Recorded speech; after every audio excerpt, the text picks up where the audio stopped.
Hey guys, welcome back to my YouTube channel. Thank you so much for supporting me. But as I promised that I will talk about the tips on how you can win the Swedish scholarship. What are the mistakes? What are the minor errors that happen? Because I know some of you, you are applying for the scholarship currently because the deadline, the deadline is approaching. And also these tips will be very, very helpful. And these tips, as I always say, that I'm not speaking on behalf of the government or maybe the agents or maybe the institute that works on reviewing the document. So reviewing, I'm just speaking on based on the requirement that is on their website, but also based on my experience. So let's go. The first tip, maybe the first tip, or maybe it can be the first mistake or the first error that can happen. It's the work experience that is needed, because when you go to the website, to the SI scholarship website, they have specified how many hours they want you to have in order for you to qualify for the scholarship. And why do they want work experience? Because as a master's, the student that you're coming to study masters in Sweden or in any country, I think it's a very good one if you have a work experience, because you're going to, even when you're writing, you will understand the thing that you're writing. Meaning you have a practical examples, because next level, it's not about undergraduates. So when you're going to study graduate level, you need to have a work experience. So the Swedish scholarship also, you need to have work experience. But also you have to remember that the Swedish scholarship, their motto is global reader, that anyone who is going to get the scholarship, or who will be done with under the ACI scholarship, that he or she is going to be a global reader. So if they want you to be global readers, needed to have the work experience, so that you have the practical example as a global reader, and then it will be easy for you to solve the challenges, or maybe to bring up practical challenge, or to bring up practical examples in solving this during the studies. And you have to make sure that you are calculating so well your working hours. If they want the minimum working hours to be 3,000 hours, or to 3,000, let me use maybe the work experience to be 2 hours, work experience. 2 years working experience. That means you have to calculate so well, because in 1 week one is expected to work 40 hours per week. So how many weeks do we have per year? So you have to be, and the good thing that they have given you and calculate you to see that you qualify for the working hours, or for the work experience.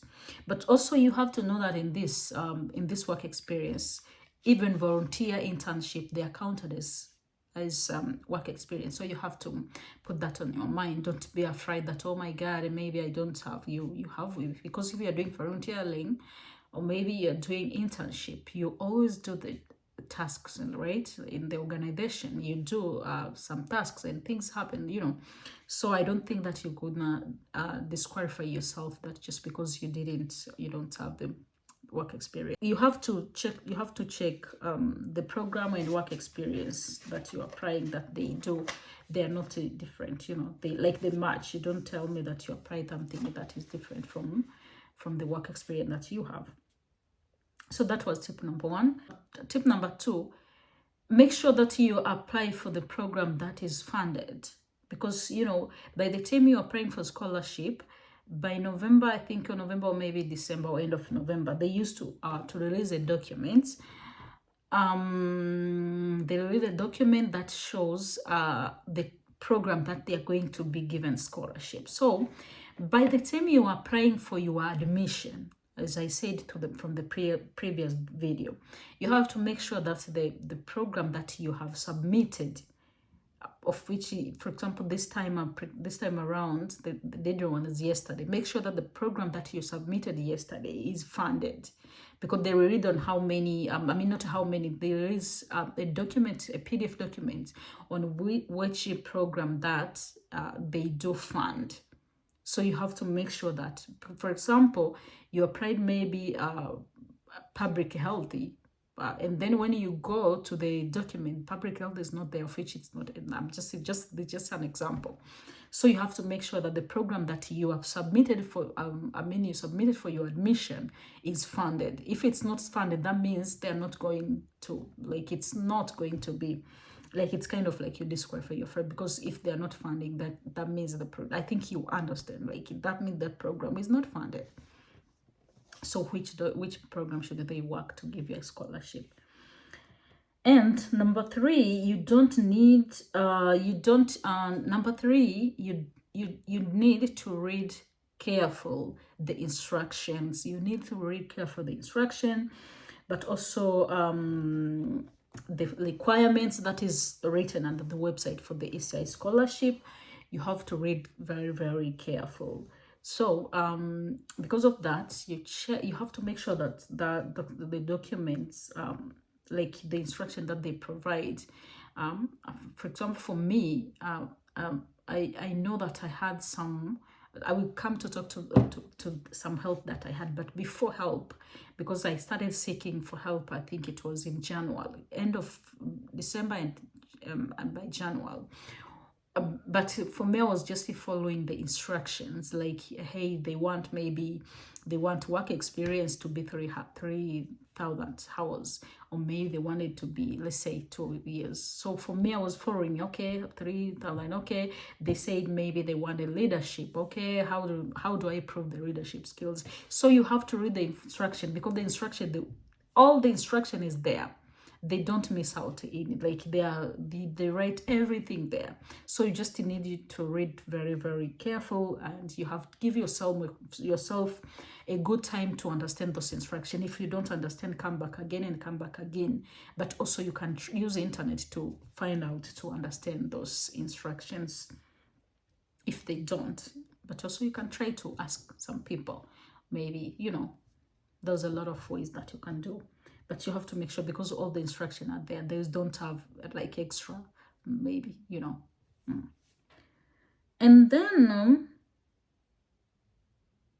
number 4, you have, or you make sure that you're minimizing the mistake, or maybe an error of having light writings, like your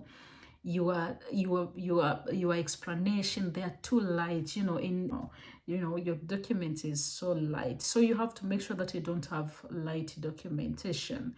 Like, you have to make sure that your document is outstanding among of other applicants. Like, you don't just say the same points that we have been saying. It's that, like, everyone, you expect everyone, or maybe every beginner in application of scholarship will start with. So you have to make sure that you're making sure that your writing is full of examples, full of practical, it's outstanding among other applicants. And then we go to that brings me to number 5.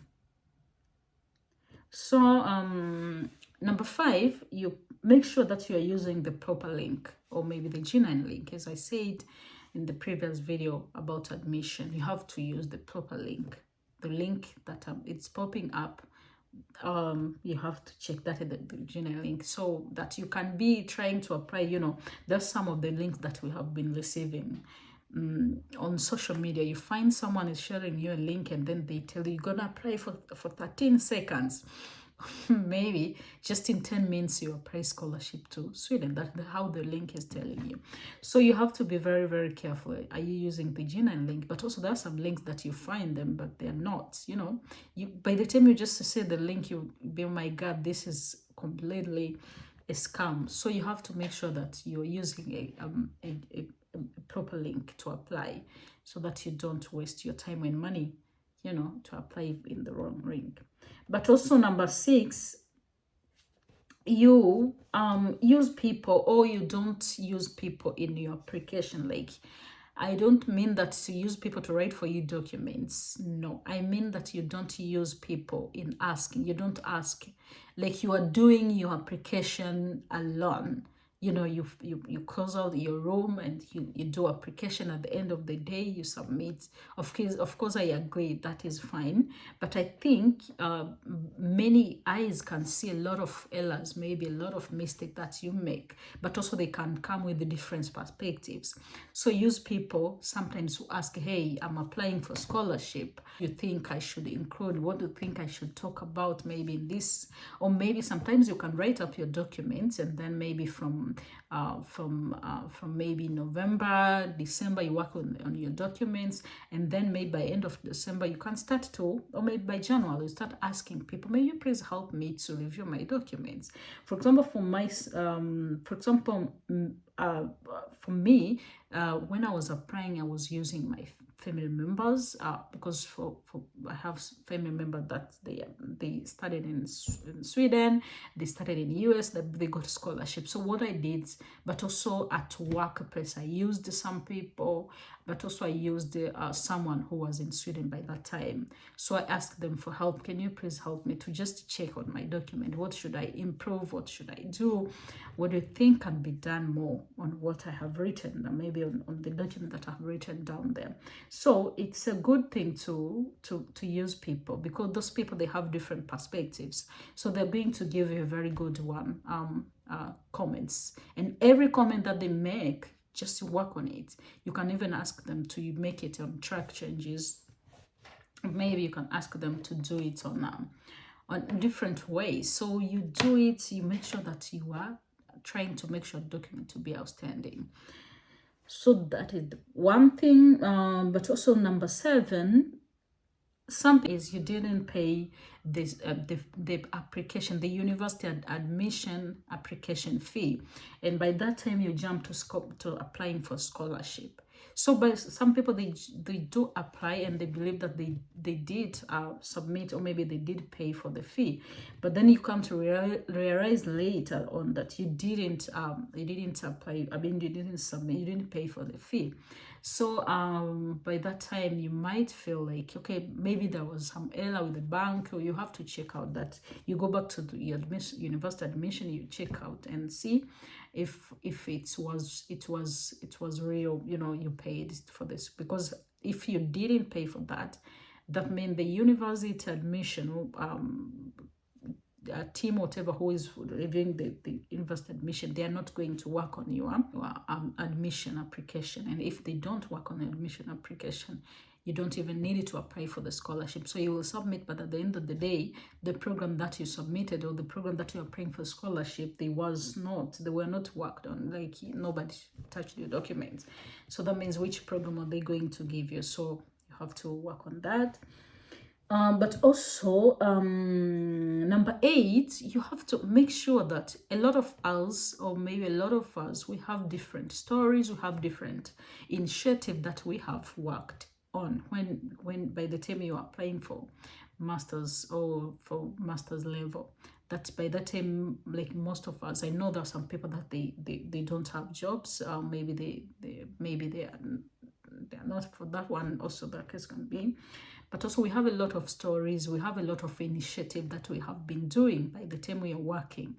So, and I believe that someone who is applying for master's studies, that person is working, or maybe he's having any initiative that you're working on the community. So you lack you have to bring those initiative, you have to bring those stories, to make sure document outstanding.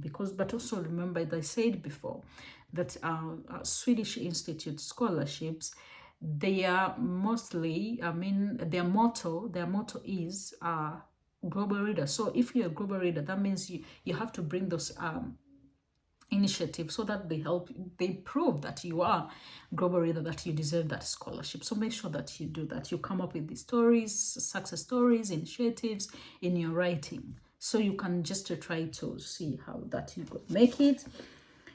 But also number 9, make sure that you like, for me, I use the trials, or use the trial, or number 9, do trials with the scholarship that they are not of your interest. Just to do a trial. Let's say you know that my interest is going to study in UK, or my interest is going to start maybe in Canada. And then those, you have an access, or maybe you have a link of maybe of Swedish scholarships, or maybe of UK scholarship. Use them to make sure that you are training your, like you use them to get you, like to not to get used, I mean like you use the scholarship to bring you to the attention that okay, this is how the question comes. They won't be the same, but at least they will make you ready. Like they will get you to the level that you know how the application process can go. Because remember, there are these countries, it's like they almost, like scholarship application almost used to be kind of the same, but you know, that's almost them, but they differ. So for me, I use the trial, I use the chevening, as I said before. I use the chevening to as a trial, and I didn't like chevening because of 1 year program. I used it, I got admission. So I got admission, and it was 1 year, but I was like, no, this is not what I planned. But from there, I had to apply the Swedish scholarship. And from chevening and the Swedish scholarship, I had just applied once and I got the scholarship. So you have to use the trial. Okay, you use trials of the scholarship that they're not offering. I think that could also help. But if you don't have much time for that, you can just go direct with your own. You can go direct with your own with the scholarship that you want. But you need yourself to make yourself out. You need to work on it. This is just the tip that I'm giving. But also, number 10, you lack a consistency in your writings or in your documentations. Like, remember, there's a lot of things that they have to be consistent, so that you're not inconsistent when you're writing. Here it's about when someone you are too busy either to work on your documents, but then let's say you said in the previous you did volunteering, and then you wrote, like maybe you volunteered from January to January the other year, and then you find somewhere maybe maybe the same thing, but there was a lot of inconsistency. But when it's confusing, so imagine if someone is just leaving your document is getting confusion. What about someone who also number 11, give yourself a quality time to work on your document. Make sure you are giving yourself a quality time. I understand there's some people that they can do things just for short time, but also for me, I don't know, for some of us, for me, I need quality of time to work on my document. As I said, I started with the one in Chevening, and it started in August, and from August I jumped in October to the Swedish scholarship. All of this was like, okay, for me, I was like, okay, I'm going to be just very consistent, because I really want to go study abroad. Right now, it's the time that I want to go. I don't have a lot to do at that age, and so I want to go, and I wanted to do it. Have quality time for writing my document, so that I combined it. And by that time, I had a lot of experience. The work experience was more than enough. The leadership experience was more than enough. But like all of the criteria was more than enough. The thing was, for me, I did a lot of things, because I did a lot of things when I started doing initiative when I was in primary school. From grade 5, when I was in grade 5 up to the university. So I did a lot of things. I was on healthy clubs. I was on healthy clubs. I was on the what do you call it? Or the healthy club, the youth clubs, youth associations. I had a lot. So for me, all that time, all those things needed a lot of time to do them, so that I'm making sure that I'm outstanding my documents, so that I don't miss out things. So you also need a quality of time to gather those information, to gather those proofs, because if you did, let's say you did a youth association, and maybe you want to use them in your documentary for some of the parts you will reference, the reference will be needed. And then if the reference is needed, then you need to talk to those people. You need to go back and, hey, I did this, and can you be my referee? They need time to know. So I needed quality of time. So give yourself time, a quality time. Make sure that is important. But also, the last thing, just to be patient. Be patient that the scholarship will come. If you don't get this year, you can get the next year, you can get the other year. I know people that have applied it 3 times and they get the 3rd time. So you don't need to be apply. You can apply 3 times and get, you never know. But also there are some of people that we just applied once and we got. So you will need to be patient. And then the last thing, sorry, I said the last thing is make sure that you use the internet well to inform yourself on what is needed.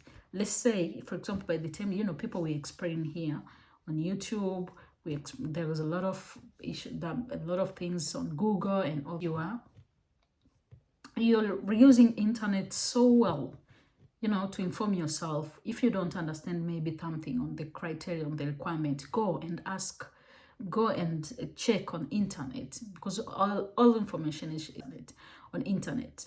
So if we have all the information there, use those information, find out what is needed, what should I be, those things. Make sure that you're equipping yourself, or you're using internet, or people also, as I said before, to make your document outstanding. So that is the tips that helped me, but also I might have forgotten some other tips. You can just comment below and see. Thank you so much for supporting. Continue to subscribe, and thank you.